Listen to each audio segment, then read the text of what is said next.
Good morning, everybody. The doc is in. We're here at the Martin Network with Shawne Merriman, Lights Out TV, Lights Out Extreme Fighting. I got to say, I love watching the videos when you post these guys making haymakers at each other. Don't land a single one. It's like, don't hire them. What do you got going on with Lights Out TV coming up this year? It's good, man. We just signed it, actually, Lights Out Extreme Fighting. We just did a deal with ESPN Latin America back in December. So, that's big for us because MMA is so big in Latin America, in South America. Sure. So to be it now, being seen globally, and that was we're on UFC Fight Pass and we're on Fubo, Amazon Freevee, we're on Pluto, a bunch of other platforms here in the States.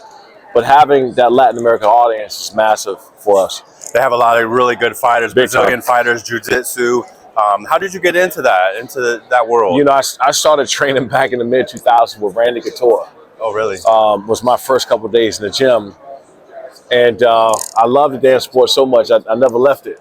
So every offseason, I started training with Randy and Chuck Liddell and Tito Ortiz and just started being around, those guys. Probably more than I was around football players because I was training a lot during the offseason with those guys. I've always loved the sport. And I saw the video you talk about, like, you guys getting into it back in the day, like, who would have won? Like, man, I'll knock them out. So at the Martin Network, we talk about a lot of struggles and challenges that we have with mental health. What do you do to take care of your mental health? One of the things I do, no matter what happens, I go to the gym. It's my anchor. It's my reset button. And I don't do calls. I don't do, don't bother me. Shut off from the world. I shut off. I'll go in there and I'm just locked in for that hour and a half. And then after I do that, now I can start dealing with everything else. People try to say, oh, well, we got to do this call. We got to take this meeting. I think I ain't doing nothing. I mean, that's good when you're your own boss. You can say that, right? Yeah. I mean, but again, you have to find a way to make it important because if you don't make it important now, it's going to be one of the things you can't do anything about later on. Sure. So that's how I look at it. Yeah, some people got to work out in the evening because they got to be at work at 6, 7, 8 o'clock in the morning. Yes, sir. So they can't get to the gym. But you find your way to the gym because it's your reset button. And I feel you could make all the excuses in the world, but if you carve out that time, just make it happen. Anything in life. People put your phone down for a little bit. Stop looking over social media or internet. Sure. Stop going to the brunches with your friends here and there, and go to the gym. You got time if you want to make it. People make excuses for it, but you can always make time to get to the gym. Make it your priority. Let's shift gears a little bit. I want to talk about the Pro Bowl. I know 3-time Pro Bowl yourself.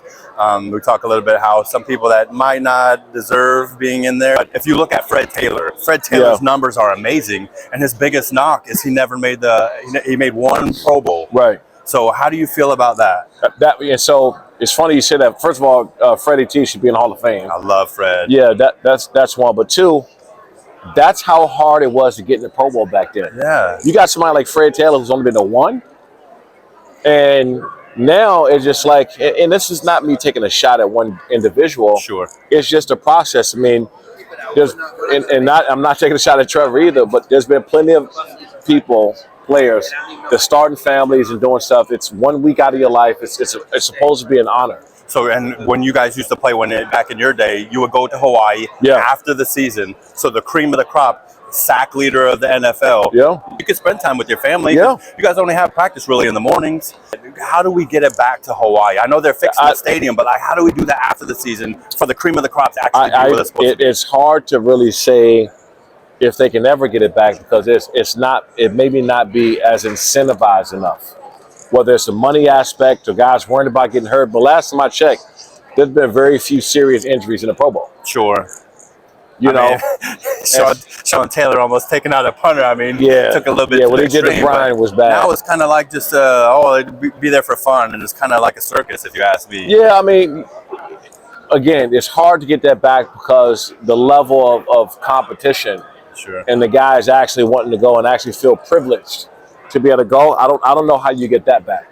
Okay. So being a defensive beast, what are you looking at this weekend for Sunday? What intrigues you with the matchup? I think this first half is going to be amazing defensive football. Yeah. I don't think there's going to be a lot of points in the first half. I think the Seahawks are going to start wearing down the Patriots because the Patriots won't be able to score on offense as much, and Seattle can. I think that's where the game it's going to be starting to separate that. So you think halftime adjustments is going to be the big deal? Big time. Well, just the fact that the Patriots aren't good enough on offense to match what they can. We already know Seattle went back-to-back with the Rams. We know that they can score. I can't say the same. The Patriots are going to be able to do that. I think that Vrabel's going to come up with a great scheme, figure those guys out, and I think that they just won't have enough on the offense side of the football to beat Seattle in the second half. You think they're going to be able to lock down JSN? That's the thing. I think the first half they probably will figure him out, but he's so shifty, and the way his stop and go is just finding ways to get open, even when somebody covering. They can start roll coverage, double coverage him, or try to figure it out, and they may take that away from him in the first half.